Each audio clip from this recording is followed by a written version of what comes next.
So where I'm up to now with my Cade aquarium is I've pulled almost all of the Anubias out, and when I pulled the Anubias out, their roots were just absolutely massive. So when I pulled the roots out, I've totally disturbed all of the substrate, and essentially most of the substrate here is ADA aquasoil, and that's essentially mud. So when you do disturb it, it does make the water really cloudy, and that's why when you do fill the aquarium up in the first place, you've got to just dribble the water in. You can't let any agitation of the soil at all, otherwise the water does get quite cloudy. And the other thing I've done too is I've added a CO2 system. So I've got about 2 drops a second at the moment. So I'll just show you what I've done here. So there's the CO2 bottle, and I've just put a little bubble counter here, which I have about 2 drops a second. So the way you install it is you just pop the diffuser there, you put some silicone airline on it, which goes into your bubble counter, and then the long stem within the bubble counter is the one that's on the CO2 side, and then you go in and you make sure everything's off on the CO2 system.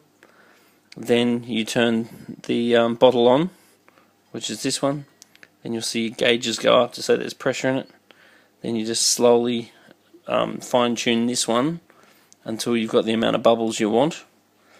And it's really important when you are running CO2 that you have it with a solenoid. So therefore I unplug this whenever I turn the lights out, and I will arrange timers for it so they're all together. But it is really, really important that you run your CO2 during the day when the plants are going to be photosynthesizing and producing oxygen, and then the plants will produce CO2 at night time. So it's really important that you turn your CO2 level, your CO2 system off at night. Otherwise, the CO2 produced by the plants with the CO2 produced by the CO2 system can be enough to actually kill your fish if your CO2 level drops too low. And now that I am running CO2, testing KH is overly important, because the KH is what's going to stop the pH from plummeting to being too acidic. So it's really important that I do have a KH level of sort of at least 4 to make sure there's any stability in the aquarium. So the other thing I've done too is, because my water's gone really cloudy since pulling out the Anubias, is I've put some BioChemZorb, and I've replaced the polyfilter in the canister, and I'm hoping that clears up in the next few days. And I'm actually contemplating doing a complete refurb, because at the moment this tank just lacks structure altogether. But anyway, so I'll do a complete refurb too.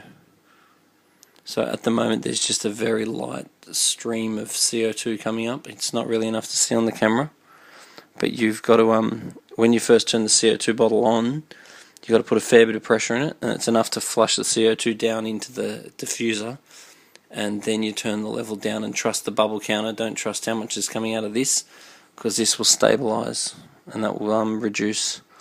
So you've just got to burst it through in the first place to get the pressure down, and then regulate it via your bubble counter. So anyway, I'm going to overhaul this tank soon, I think. The joy of having an aquarium shop, you can do whatever you want, whenever you want, and not to worry too much about what it costs. But so far I reckon I've made money out of this tank, because the amount of money I sold all the Anubias for was probably about $150. I was pretty impressed with that.